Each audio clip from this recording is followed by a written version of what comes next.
ॐ स्थापकाय च धर्मस्य सर्वधर्मस्वरूपिणे अवतारवरिष्ठाय रामकृष्णाय ते नमः। वसुदेवसुतं देवं कंसचाणूरमर्दनं देवकी परमानन्दं कृष्णं वन्दे जगद्गुरुम्।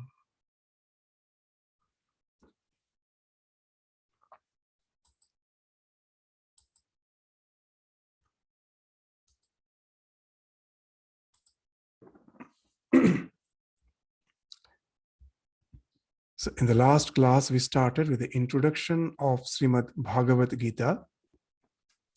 And as we were indicating that Srimad Bhagavad Gita is a unique scripture, because here we find that instead of adhering to a particular philosophy, it has in wonderful way synthesized all the prevailing philosophies of those times. We find that the Bhagavad Gita starts in the first 6 chapters with the idea of the Sankhya philosophy, the Purusha and the Prakriti. The Purusha is the conscious principle which comes in association with the Prakriti to enliven this phenomenal existence. It comes into existence moment the Purush comes in association with the Prakriti. The universe which we see is out there is actually projected out the moment the Purush comes in association with the Prakriti. And the entire phenomenal existence its being is certified by the individual the moment the Purush comes in association with the Prakriti. But at the same time, the Purusha, the conscious principle, gets as if deluded by the fact that it is the Prakriti, it is the psychophysical existence. And this delusion, when it falls off, it again gets established in its pure conscious nature. And the first 6 chapters, we find this idea prevails in Bhagavad Gita.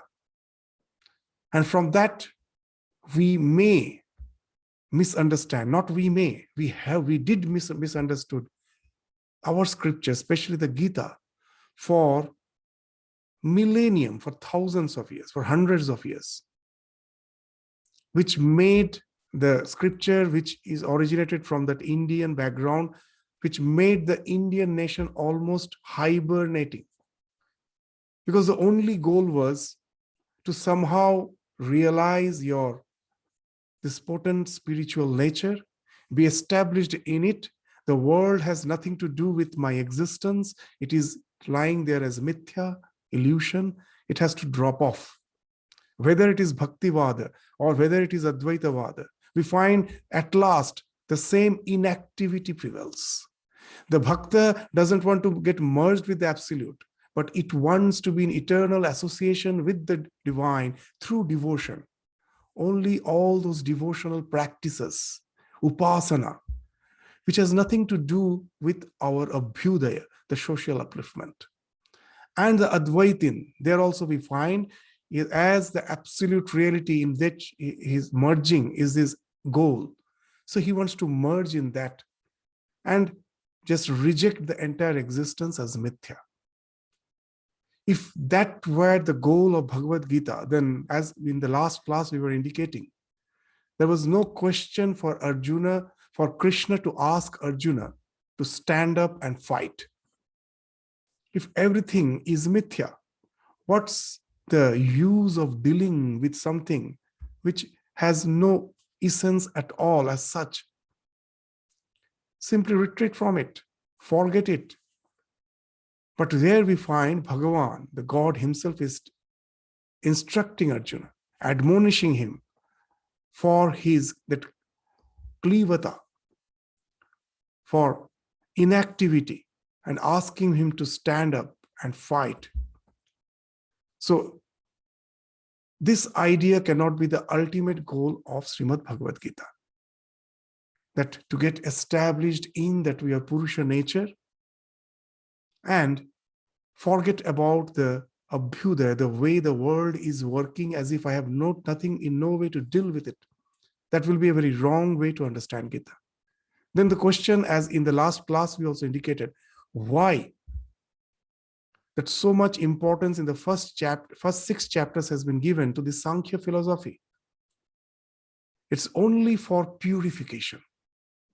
Even in the modern day, we find in the modern day, knowingly, unknowingly, the philosophy of the Bhagavad Gita is prevailing, even in the so-called corporate culture. That not only work, it squeezes you, it totally drains you out. There should be some relaxation where you can contemplate, meditate. Even in the workforce, we find the meditation is entering. Almost the same idea we find in the Bhagavad Gita, but with a broader sense. That meditation, working without detachment, working with detachment, all these are meant for chitta shuddhi. All these are meant for removing the dross of your mind, getting rid of the selfishness, egoism. The more you get established in your conscious principle, and as a witness, you can look at what is going on. The more you develop detachment, the more your biases falls off, the more you can work with a proper understanding. And what's that understanding? That the entire Prakriti which we are seeing is not something separate from the conscious principle. It is a conscious principle which is appearing as the Prakriti. And when it appears as Prakriti, there is a rhythm. What is rhythm in our Vedic literature is dharma in Buddhist literature. The dharma kaya. The world is dharma kaya. It is a body which is encapsulated, which is permeated with dharma. Means when that Purusha expresses itself as the world, it expresses in certain rhythm, laws. And what is the basic law of the entire creation? Interdependence. And that's the idea which in the Bhagavad Gita takes at the very beginning, in the initial stage, in the 3rd and 4th chapter, as in the last class we were indicating. The idea of yajna, not in a limited sense of the fire sacrifice, but in a much broader sense, where this yajna speaks of the interdependence of the entire universe. Nothing in this universe lies as a segregate. Everything has to be in a flow. My body, my mind, my senses, and nothing is something which defines me. The food which was as a plant which was there is now finding expression as my body. And again, when I die, that body decomposes. From that again, that becomes a fertilizer. From that, the plant comes. Everywhere, wherever we see, nothing exists as a segregated, discrete unit. There's an interflow going on. And there's a basic concept of interdependence, is the basic concept behind the phenomenal existence. The conscious principle alone is projecting itself as the universe. Nothing is jada. Prakriti itself has been sublimed in the Bhagavad Gita, has been sublimated to the conscious principle alone. And that conscious principle is finding expression as the Prakriti. But while it is finding expression, it is not just a chaotic expression. There are certain rhythm. That's the word rhythm. From the word rhythm in Sanskrit, the word rhythm has originated. Rhythm, laws, everything has laws. We have to follow those laws. We cannot break those laws. If we try to break those laws, we will know that law cannot be broken. If a law is a real law, it can never be broken. Universal laws can never be broken. In our attempt to break the laws, we break ourselves. And that's what we were indicating even in the last class. through the concept of yajna, as we indicated, that Bhagavad Gita, in its attempt to synthesize all the philosophies, has taken four basic principal stands, paradigms by which it wonderfully synthesizes the philosophies. The first is the concept of yajna. As in the last class, we were saying that in this, even the two slokas which we were relating to is in the third chapter, the 14th and the 15th slokas, with which we ended our discussion in the last class. Annad bhavanti bhutani, parjanyat anna sambhava, yagyat bhavati parjanyo, yagya karma samudbhava. The 14th sloka of the third chapter. Karma brahmodbhavang vidhi, brahma akshara samudbhavam, tasmat sarvagatang brahma nityang yagye pratishthitam. The conscious principle, as we were saying, finds expression as energy. Energy speaks of karma. All the dynamics of the world is because of that energy. Brahma appears as Shakti, that Brahma, from that Brahma comes karma. From that energy again is not something chaotic. It finds expression as rhythm. And what's that rhythm? That's the yajna, the interdependence.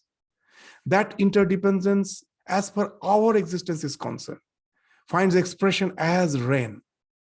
You may say it has been limited, that idea. No, it's a wonderful idea. That yajna finds expression as rain. Even when before the human life evolved, any moving creatures evolved in this earth, the Lord has created the base for the moving creatures to evolve first. How? The huge trees were there. They were just drawing through their roots, deep-rooted roots from the water from the underground. And there was evapotranspiration. You will be amazed to know, in the earlier days, it's not the ocean bodies, it's these trees which accounts for more than 50%. In the olden days, where it was all forest, it accounted for 60-70% of the formation of the cloud through this evapotranspiration. Just see this yajna. It's not that you are offering oblations to the fire which is moving up and you just think it is going to the devatas. The God himself has constituted this Mahayajna, where these trees are they're standing there to take part in the yajna. And there is to be huge rain. The land is fertile with the vegetation. And much later, these living creatures are coming who has to depend on this vegetation for the life to evolve as the moving creatures. So just see, when Bhagavad Gita is saying that from anna, from food, all the beings are born, and all the beings are that from where the food comes, the beings are dependent on the food comes from rain, the rain comes from yajna. If I just say that when the drought is there, let me do some yajna, rain will fall, it is a very limited way of understanding. Bhagavad Gita in no way indicates that as the yajna. The yajna is this understanding of this, the idea of the interdependence of the entire universe, where from that the rain comes, the parjanya. And that rain is again based on that broad sense of yajna, of interdependence. That came from karma and that came from the Brahma. So at last you will find everything the Gita is saying is originating from Brahma. It's not something bereft of that. The Prakriti is an expression of that ultimate conscious principle, as we will find is being indicated in the 4th chapter of Bhagavad Gita. What's the idea? We find that slok which we chant every day before we start having our food. What's that? The Brahmarpanam Brahmahavi. It's the 24th sloka of the 4th chapter. Brahmagno Brahmanahutam Brahmaiva Tena Gantavyam Brahma Karma Samadhina. The entire existence is Brahman. Whatever is being offered, Arpanam is Brahma. The clarified butter is Brahman, is offered by Brahman, Brahmanahutam, in the fire of Brahman, Brahmagnau, and by seeing Brahman in all, Brahma Karma Samadhina, one reaches Brahman alone, Brahmaiva Tena Gantavyam. The more we can just defy the entire existence by seeing the Lord and Lord alone, the more we are beyond the conflicts, the more we are beyond the selfishness, the more we are relating to the idea of interdependence. And even in the present corporate world, that's why we are asked to resort to meditation, so that we have a clear picture where we don't become a liability of that organization by thinking only of myself. We all relate to that organization as a group. The more we can do that, the more that organization flourishes.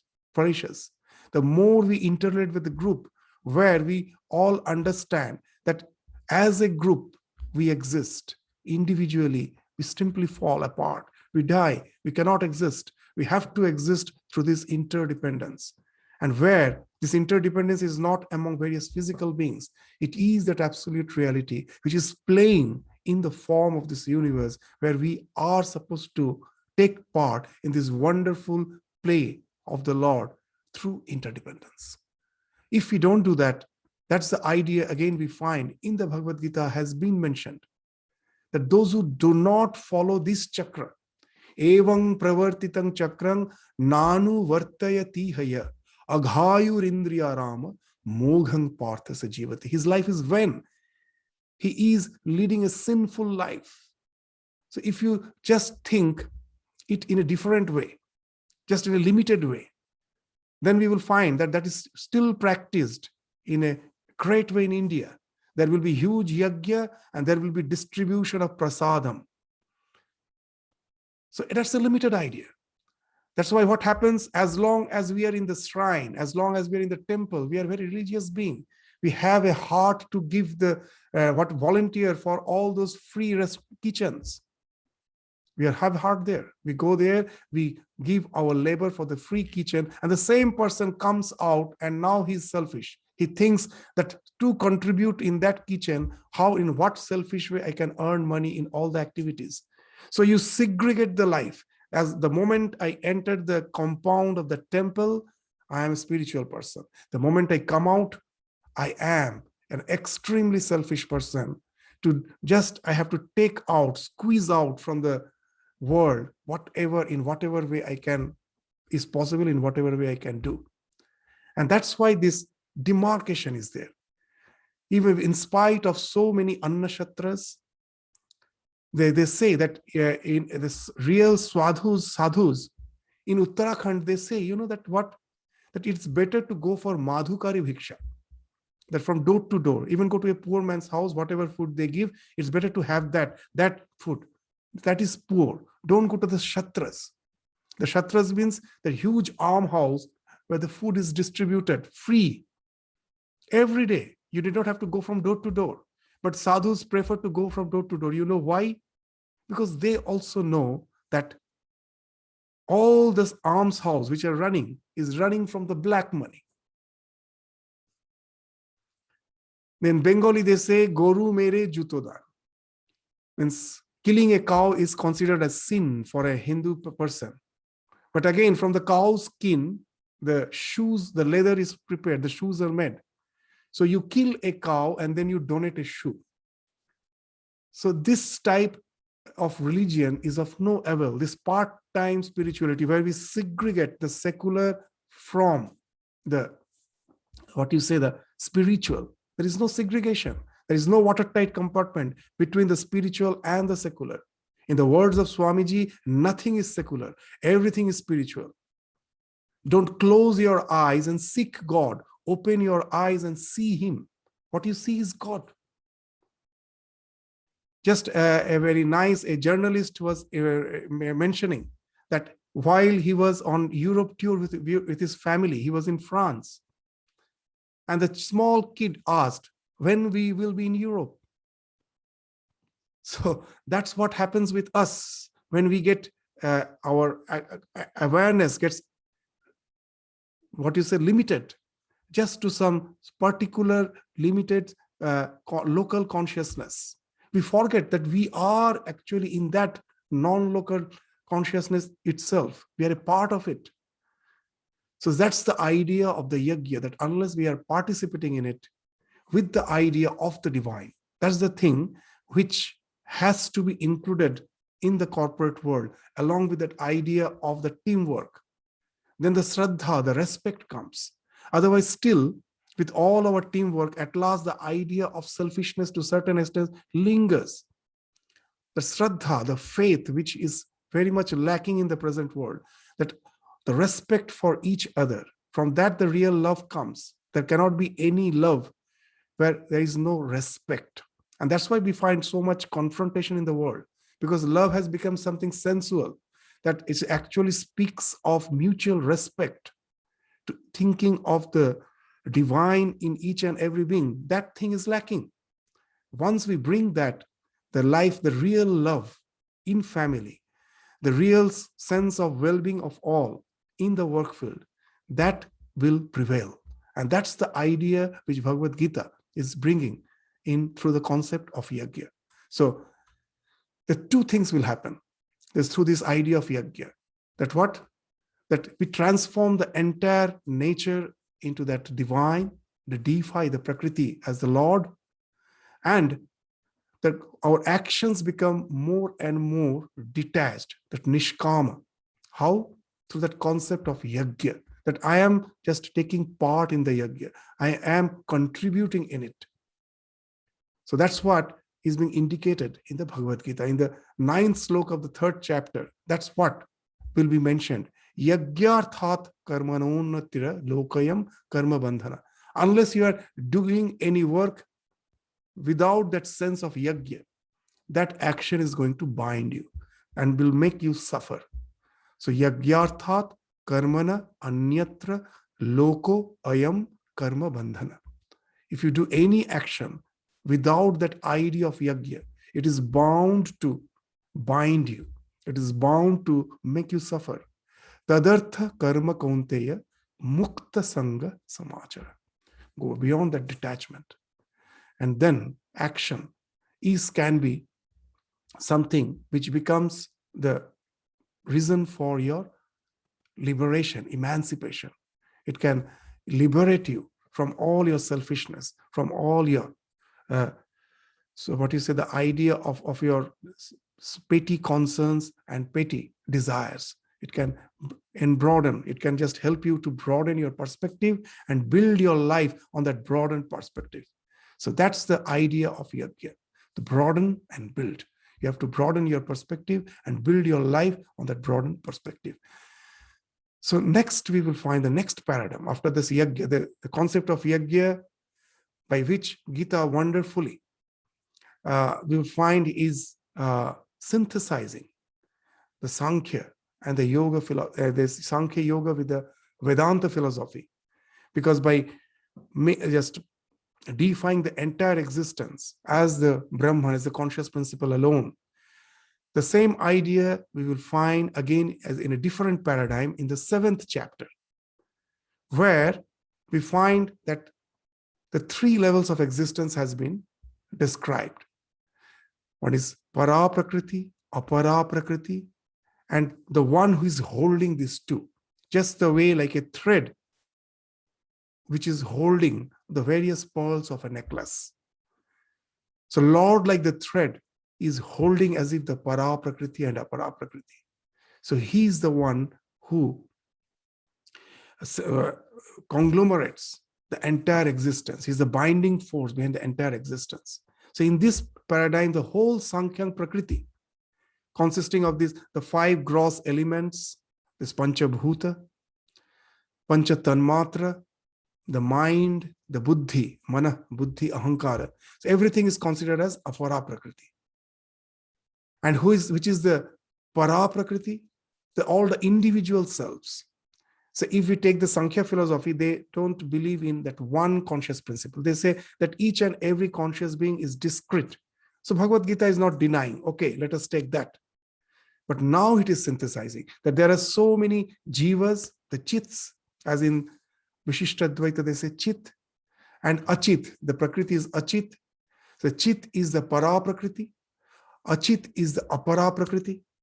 Both are prakriti, as has been indicated. But after that, they are saying that these two, they are not something lying separate. I, like the golden thread, is in a necklace of pearl, is running through all of them. He's permeating. Again, that same idea of that absolute reality permeating the entire creation is being indicated, as has been indicated in the 7th sloka of the 7th chapter. We are just giving a broad view before we enter into the study of the Bhagavad Gita, so that we never get misdirected by ever thinking that Gita somehow says that karma is only meant for chitta shuddhi. Once the chitta shuddhi is there, I need not have to work, I retire. That idea is never actually been encouraged in Bhagavad Gita. Bhagavad Gita says that even after realization, you have to continue with your work for loka sangraha. These wonderful ideas are there. If you stop working, seeing you, the others will stop work. Just as Sri Ramakrishna used to say that people always follow the examples of the illumined souls, of the ones who are already elevated. Sri Ramakrishna jokingly used to say a very nice way that in a landlord has, for some family gathering, for some family festival, has invited the entire village for a feast.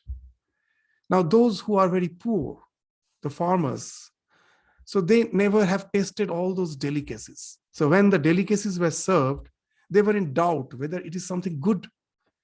Is it something the leftover they are giving, or something which also is good? It's something genuine. So they will ask, Babura Khech, and have those elites who are sitting there have taken the same thing? If it is told yes, then only they will take. Then it is good. So the idea is what the so-called illumined souls do, the entire creation will follow. Interestingly, we cite Shankaracharya, Ramanujacharya, and all the acharyas when we speak of inaction. See their life, not a single of them were inactive. We can never think of the tremendous activity they were doing, traveling throughout India, length and breadth, preaching the philosophy. And we take that they are preaching total inactivity. We have totally misunderstood the scriptures. Activity is never discouraged, but it has to be done with a different paradigm. Before realization, it is for chitta suddhi. After realization, it is with one idea is the loka sangraha, and another idea is a broadened perspective. I am no more doing with any selfish motivation. I have understood the real theory of karma behind this entire universe, the plan, behind the plan of the entire universe, and do it from that broader perspective, where I am just taking part in that huge yajna. As one of the very wonderful line of Tagore's song is there, Jagoter Ananda Jogge Amar Nimantran. I've been invited by the Lord in the Ananda Yajna, the yajna which is full of bliss that's going on constantly. And I've been created by the Lord, and I've been invited by him. Why he has invited me? Suppose there's a birthday party, you have arranged so many things, and at last no one turns up. How will you feel? The entire party is gone. No one, there is no guest. The Lord, after creating this universe, these galaxies, these stars, planets, this earth, this wonderful yajna through this vegetation, at last invited us so that we can take part in that yajna. It's a wonderful buffet has been given by the Lord. We have to take part with that elevated sense that it's not to be apart from it. We have to take part with that broadened perspective, not from the selfish motive. And that's the idea. We find in the 7th sloka of the 7th chapter the same idea. Matta paratarang nanyat kinchid asti dhananjaya mai sarvamidam protam sutre manigana iva. That's the idea which we were just now reiterating, just describing, that like the golden thread of a necklace made of pearls, I am there, this conglomerating the entire para as well as the apara prakriti. So that's the idea in the 7th chapter. There also we find it's the divine who is permeating the entire universe. The 8th chapter, the next chapter, from a different paradigm, again speaks of the entire existence as divine. To and exactly go before the words, this is the idea we will first resort to. When you are sleeping, you wake up and you look out through the window. You see a wonderful rose, red rose has bloomed. You go, just pluck the flower, bring it and offer it to the altar which you have in your house, to the divine. It speaks of the way the entire creation is being projected. What's happening? That the ultimate reality, the Brahman, is coming in association with the cosmic mind, Adhidaiva. These are the terms we find confuses us. That every day, that morning, when the mind, when I was sleeping, the mind with all the ideas is lying inert. It's all the redness, the idea of redness, the idea of smell, everything is there in the mind. If the mind was vacant, I could have never realized what's there out in the world. The world is just a suggestion. Adhidaiva is the cosmic mind. The Adhidaiva means that is the supreme Devata. So sometimes we may think that all the celestial beings, the Lord is the Adhidaiva. Then we will confuse. Then what is Adhiyagya? Adhidaiva is the cosmic mind. Why? The word Daiva came from Div Dhatu. Div means to illumine. So what illumines the world for us? Our senses, the 5 senses, the eyes, the ears, the smell, the nose, the tongue, the touch, the tongue, the taste, and the skin, the touch. So these are the devatas, that which illumines. So all the senses are the devatas. But what you gather in through the senses, it has to be processed by the mind to come. Then only the revelation happens. So the supreme sense is the mind. So now you will understand Adhi Devata, who is the supreme Devata. These 5 senses are the Devata. If you try to understand with the help of celestial beings, you will get confused. It's actually Daiva here means these 5 senses. Adhi Daiva is the mind. So when Brahman, in the morning you wake up, the conscious principle is coming in association with the mind is getting activated. And that is enabling us as an individual being, Adhyatma, Adhi Atma, that one who is the ruler of this individual self, Adhyatma, to resort to action. When the mind gets enlivened, then only that redness of the flower is revealed. That redness was in my mind. It was sleeping. It now, the flower is just a suggestion that the light beam falls on my eyes. It never enters my brain. There it stops. It's only the nervous impulse which is going to the so-called color perception of the center, and the color is thrown out from there to envelop the flower, to give its redness. So the redness was within me.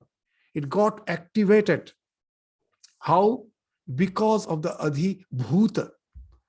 All these piecemeal perceptions, when they are conglomerating to give me a sense of the flower. And then I wake up, and then it finds expression as the response, karma. I resort to action. I go out, pluck the flower, bring and offer it to the divine. Now you will find, again from a different paradigm, the entire universe is divinized. It is a conscious principle which comes in association with the mind, which is not separate from the conscious principle. That mind itself has evolved from that conscious principle. So now after evolving, it is coming in association with that. And when that mind is there yet to be activated by the conscious principle, all the ideas, all the piecemeal perceptions are lying there hidden. they are activated by the conglomerations. That's the idea of the adhibhuta, the conglomerate. And then what happens? Then you resort to karma. Why all those things are happening? The one who is the Lord of all this is the adhiyagya. See again this wonderful term. That the conscious, the Brahman alone is not something inert. Beyond it, someone is there who devises that it should, that so-called conscious principle should find expression as the universe. Just as Sri Ramakrishna used to say, Shap helle dulleo shap, ochol hoye gutiye thakleo shap. When the snake is lying coiled, it is the same snake which is moving. The Yadhi-yagya is the one who is beyond the Brahman, beyond the mind, beyond the Adhibhuta. He is the one who has devised. He is the Lord of the sacrifice. This Yagya again. Why? So that this wonderful play of interdependence goes on. I am a part of it. With that broadened perspective, I have to take part in it. So you just see here also, the entire creation is being divinized with the Adhi-yagya, the Lord of the sacrifice, not the Brahman. It is the Adhi-yagya who brings the Brahman and the cosmic mind, Adhidaiva, into interaction, so that Adhyatma, we as an individual being, by what you say, that by interacting with the Adhibhuta, by the so-called this, the phenomenal existence, resort to action. So again, you see, the first, when we look out at the Prakriti, then the divinizing from that paradigm. Yes, what you see as inert, what you see as moving or conscious, everything I am permeating. That was from what I see in the external world. From that paradigm, it was divinized in the 7th chapter. Now the divinizing is happening from within. The moment, the way when I open my eyes, look at the universe, through my ears, I'm hearing the sounds, I'm tasting, I'm smelling, I'm touching, whatever you're doing. It's actually the divine who is sitting within, is projecting through you. And everything is his projection. So the 8th chapter, again, through the 6 concepts, what they are? Brahman, Adhidaiva, Adhyatma, Karma, Adhibhuta, and Adhiyagya. Through the 6 concepts, it is divinizing the entire creation, where Prakriti and Purusha are not more segregated. It is a Purusha who is finding expression as the entire universe being projected from within to find expression as the entire phenomenal existence. In Sanskrit, the phenomenal existence is called prapancha. These words are very important. Prakrishta rupena pancha. These 5 senses, pancha, are interacting, conglomerating to create this wonderful universe. That's the prapancha means. Prakrishta rupena pancha. They're as if it's in a hot pot where it is getting cooked, all these 5 senses, to create this universe. And that's happening from within. Who is doing it? The Lord of the Yagya. So we have to align our life to that Adhi-yagya. Have to take part in this wonderful divine game which is going on. So that's the idea of this 6 levels of 6 fibers of consciousness through which the ultimate reality is finding expression. The consciousness has various fibers, various layers of expression through which it finds expression as the universe. And the last and the most important paradigm through which Bhagavad Gita again will be bringing this idea of divinizing the entire creation with the divine is the idea of the Purushottama. This is the last paradigm, but the most important paradigm which has been spoken of in the Bhagavad Gita. So gradually you will find Gita is annihilating, is eliminating the idea of the Jara Prakriti. First they took it and then divinized it. But here at last they will say, nothing is Jara. Everything is divine. How? In the 15th chapter we will find it speaks of 3 Purusha, which alone constitutes the entire universe. There is no Prakriti is being mentioned. The first Purusha is the Kshara Purusha. Kshara means that which is changing, mutating. The so-called Apara Prakriti, which was spoken of in the 7th chapter, is a Kshara Purusha. But it is also consciousness, finding expression as flow. The Kshara Purusha, which corresponds to the Apara Prakriti of the this of the 7th, this Apara Prakriti has been spoken of in the 7th chapter. So this Kshara Prakriti means all the objects of the universe, both living and non-living, which is constantly undergoing changes, mutations, and therefore it is impermanent. Means it doesn't remain the way it finds expression just now. The next moment it is changing, but it is also the projection of that conscious principle alone. That's why it is Kshara Purusha. It is Purusha, it is conscious principle, but it is ever changing, Kshara. As has been indicated in the 16th mantra of the 15th chapter, Dvavimau Purushau Loke Kshara Akshara Evacha. Kshara Kshara Evacha. Kshara Sarvani Bhutani Kutastho Akshara Uchyate. So here Kshara and Akshara both has been defined. That everything you see, everything moving, everything unmoving, everything is the Kshara. And the one who is witnessing, nothing, Kutastha. Kutastha means, the word Kutastha literally means the anvil of the blacksmith. Kutastha. It is but in spite of all the blows, it remains unchanged. So much of hammering, blowing is going on in this anvil of the blacksmith, but nothing changes. It is so strong, so hard that nothing can deform it.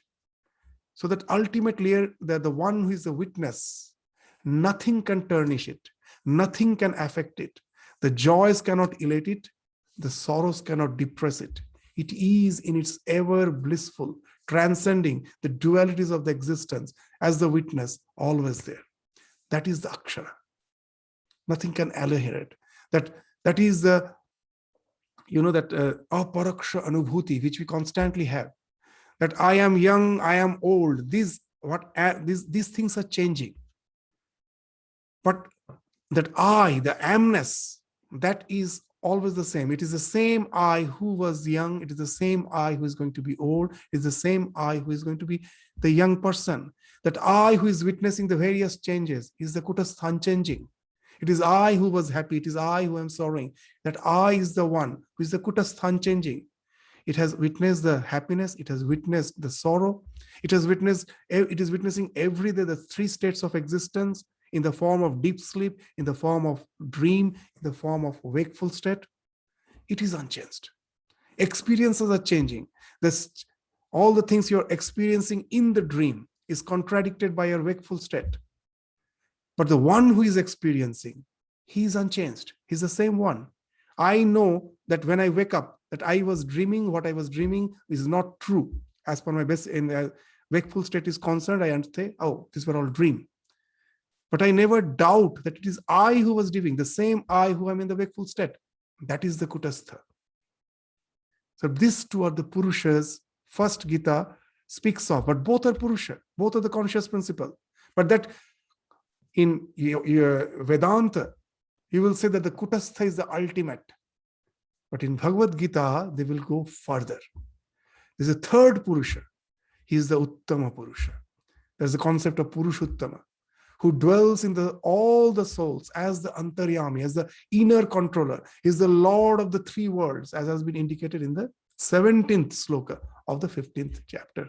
Uttama Purushastvanya Paramatmetyudaritaha Yo Lokatrayamavishya Vihatyam Avyaya Ishvara. Vihatya Avyaya Ishvara.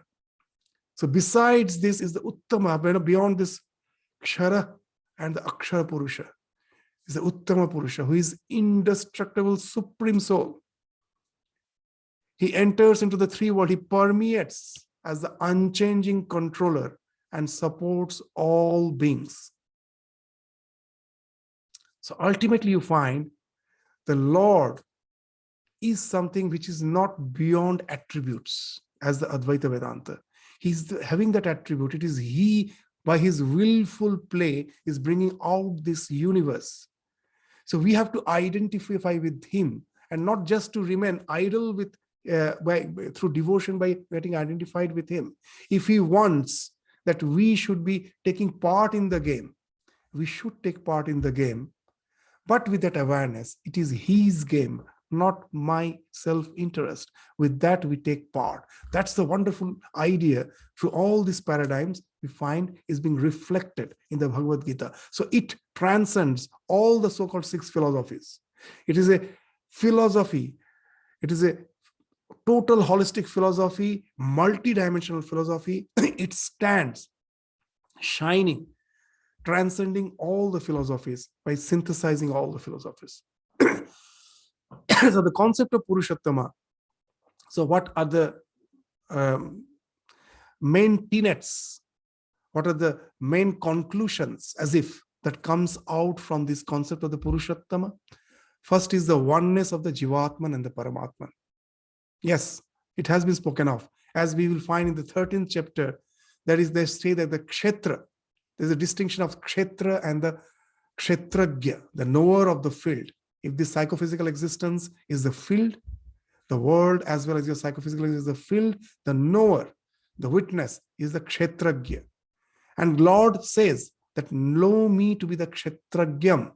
Kshetragyam cha api mam vidhi. But we should always remember that after 13th and the 14th chapter comes the 15th chapter, where that mam has been indicated as the Uttama Purusha. It's not just the conscious principle, which has nothing to do with the way the phenomenal existence is working. It is actually the Uttama Purusha. So that's why Aurobindo, Rishi Aurobindo, in his Gita is one of the most famous. Because of the language, it becomes very difficult to go through it. But if we can go through it, the way he has dealt with the Gita is something wonderful. And there he's affirming that we will find that he's indicating that nowhere in the Gita it affirms that the absolute disappearance of, or laya, of the individual soul in the infinite. It never indicates that, never. What's the idea? That you are getting identified with the so-called the Uttama Purusha. But that doesn't mean you just totally get merged in him. It's almost related to that Vishishtadvaita, but not exactly, because we will come to that conclusion later on. So this Jivatman and Paramatman, the oneness, has been stressed through this concept of Purushottama. Next comes the wonderful concept of Yoga Maya. In Advaita Vedanta, Maya belongs to the Prakriti. Here in Bhagavad Gita, that Maya itself has been uplifted. It is Yoga Maya. It is a Maya of Purushottama. It is associated with the Lord. So it is associated with Purushottama. That it differs from the Advaita Vedanta. How? That, as just we were indicating, that in Advaita Vedanta, Maya is identified with the Prakriti. But in Gita, although Maya is spoken of as consisting of 3 guna, the Daivi, Hesha, Gunamai. But it is having 3 gunas. But that doesn't mean it belongs to Prakriti. The next phrase is important. Mama Maya Duratyaya. Daivi, Hesha, Gunamai. This Maya is Daivi. That also indicates that it is linked to the Lord, Daivi, Hesha. And Mama Maya Duratyaya. It is my Maya. It is not something which is just of the Prakriti and you simply hate it. You have to respect it because it's from the Lord. He, for whatever reason it may be, has as if deluded us with the Maya. So when we get rid of the Maya, the world does this in Advaita Vedanta. What happens? That when Maya is eliminated, world is either it disappears or appears to be illusory. But in Gita, when that Maya, by the blessing of the Lord, it is what you say that is eliminated. The world is not rejected as illusory, or it doesn't disappear. It becomes transformed. It gets transfigured. It will reveal the splendor of Purushottam as Vibhuti. Especially one chapter is as Vibhuti Yoga. It will find expression as the vibhuti of the splendor of the Lord. The world will appear as permeated by the Lord. And that's what is indicated in the Bhagavad Gita is the ultimate goal. Vahunam janmanamante jnanavan mang prapadyate vasudeva sarvamiti samahatma sudurlabha. Just to realize the entire existence as the Vasudeva, as the Lord, to get such an illumined soul is very few. Most of us tend to run away from life by in that blissful contemplation of the Purusha.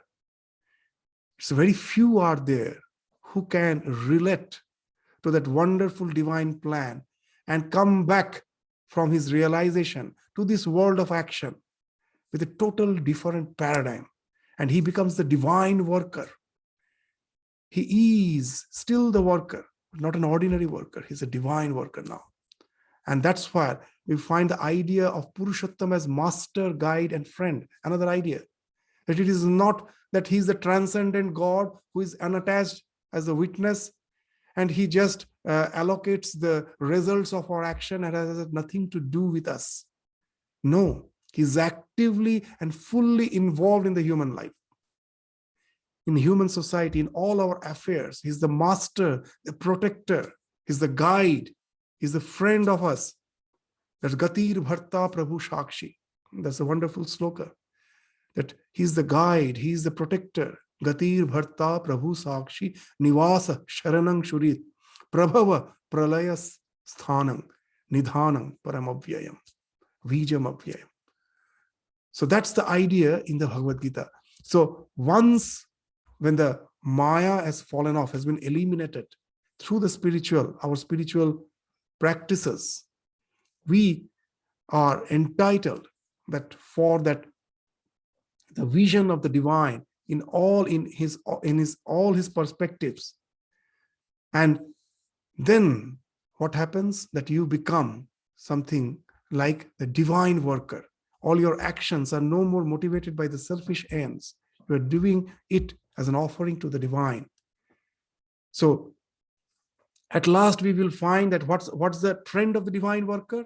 That he becomes the nimitta, just an instrument in the hands of the divine, as after the Vishwarupa Darshana, when Arjuna was blessed with that vision of the entirety of the creation as a projection of the Lord. Everything is planned by him, everything is predetermined by him. I am just to take the role which he has affixed for me and do it with a sense of offering. That's the idea we find in the Bhagavad Gita, in the 11th chapter, after the Vishwarupa Darshana. God is saying to Arjuna, Mayai vaite nihata purvameva. I've already killed them. Nimitta matra, you just become an instrument. What you are seeing were just as alive in front of you, just a few minutes back, Arjuna has seen. They are entering into the Lord's mouth. He's chewing them to death. There's a very horrible descriptions we will find there. The Lord who is the creator, he is the sustainer, he is the destroyer. Where we have a role to play. You be just the instrument and take the part in it as the divine worker. Nimitta matram bhava sabhyasachin. So that's how we find that the Purushottam is totally concerned with the welfare and the humanity. That's why he comes down. He says that not a single moment I can rest. For Loka Sangraha, I am also unceasingly working. That's why Lord is called this animesha. Means if he closes his eyes just for a while, the entire creation is gone.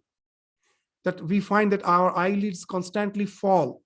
Animesha, that our visions are interrupted because of the closing of the eyelids again and again. Lord cannot do that. He doesn't have as if the luxury to do that. The entire creation just will dissolve just if his vision is closed even for once. Animesha. He's actively involved in the creation. And that's why he's saying that you also should follow the law which actually ensues from me. So this Purushottam is fully concerned about the welfare of the humanity. The concept of Loka Sangraha is there. Krishna is repeatedly exhorting Arjuna to do work for the welfare of all. Karmanaiva hi samsiddhim asthita janakadaya. In the third chapter. The true karma, there are so many examples like Janaka who have attained perfection. Loka sangraham evapi sampashyan kartum arhasi. Even after the chitta suddhi, as an example to the world, so that the world through abhyudaya, through all the social upliftment, can ultimately go to the spiritual illumination. It is one spiritual illumination is not at the cost of abhyudaya. For that loka sangraha, you have to go on working. Sarva bhuta hite rata. That's the word. In Bhagavad Gita, they are saying, doing good to others constantly with that sense, not with an escapist attitude of running away from the challenges. He's relentlessly asking Arjuna again and again to fight, to get up and fight. So that's the thing which we find again and again is being indicated in the Bhagavad Gita. So what is that? Who is the divine worker? Yes, the role of detached action, the role of meditation. In the 6th chapter, we'll deal with meditation. They are all meant for chitta shuddhi, so that your biases falls off. Your all bias falls off, your all pettiness falls off. Now you can do everything with a sense as an offering to the divine. Yat karoshi, yadashnashi, yajjuhoshi, dadasi yat tapasyasi, kaunteya, tat kurushva madarpanam. Whatever you do, whatever you eat, whatever you offer as oblation, whatever you bestow as a gift, whatever as a gift you are giving, whatever austerities you are performing, O Arjuna, do them as an offering to me. So the life becomes a constant offering to the divine. That's the divine worker. To do that, first the chitta shuddhi is required. The so-called detached action, nishkama karma, meditation has a role to play. That entitles the chitta shuddhi, that takes you to the realization. And from that realization, the action doesn't fall off. Now you do everything as an offering to the divine. Instead of offering the flower in the altar, through your actions, you are offering the divine each and every moment of your life through all your activities. So that's the idea which will be reiterated in the Gita again and again. And at last, Purushottama is the one who is the redeemer, who is the liberator. I, by my will, cannot attain that liberation. If I follow the divine plan, knowing very well the plan of the divine, I can offer my life as an action to the divine. There we find the Bhagavan is assuring at last that liberation is awaiting us. It is He who is going to liberate us. Sarva dharman parityajya mamekam sharanam vraja aham tvang sarva papebhya mokshay swami mashucha. He's asserting that my devotees will never come to ruin.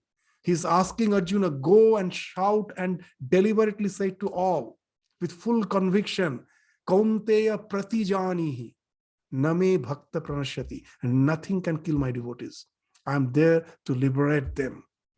So that's the Bhagavad Gita. It totally takes you to a different paradigm. You do the same actions, but with a totally different perspective. You have broadened your perspective. You built your life on that perspective. And then prema ensues from you, love. P means for the positive emotions that comes out of it from the broadened perspective. R means for the relationships. Your relationships improve. And that relationship is not superfluous. You engage in those relationships. E, there's a meaning behind all those relationships. It's all as an offering to the divine. And A means accomplishment. That accomplishment at last, Purushottama is there to redeem us, to liberate us through all these actions. The prema, positive emotions, there's your relations, engagement, meaning, accomplishments. Everything ensues from that broadened and perspective. You build on that perspective. With at last, just to indicate that it neither indicates the goal as has been prescribed by the Advaita, pure Advaitins or the Vishishta Advaitins. I will resort that what Bhagavad Gita's ideal is, with two stories of Ramakrishna. The first story is, with this we will end our discussion today, that a landlord has two servants. One servant silently works in the garden and just harvests wonderful vegetables, fruits for the master. The other servant is idle. Whenever the master visits the garden, the other servant is there to go and just flatter him. Oh, master, you are great, you are great. So Ramakrishna is asking whom the master will really love. The one who is so much devoted and constantly, or who knows that it's the master's garden. If I take care of it, master will like me. That's the one story which speaks. It's not just through that effervescence, devotion, leaving all your work, leading just always trying to please the Lord is something which the Lord would like. Now, the next question comes, if as already you are seeing your harvest, the Lord is very happy with you. And seeing him elated, you think, oh, the Lord is so happy with me. Now let me go and sit by his side. Will he like it? But if he calls, if he says, oh, you are so great, it is you and me, is there any difference? Please come, take a seat by my side. Of course you can take them. He wants that. So now you will understand the idea of Gita. It is he, up to him. Our duty is just to please him, nothing else. Then being pleased, what he will do, whether he will make us continue as a divine worker, or he will make me sit by his side, it is his wish. Let us not be bothered about that. Even Shankaracharya, whose commentary we think is of Advaita Vedanta, he also is saying that what Nishkama karma means Ishvara api me tushyatu iti sangam tyaktva.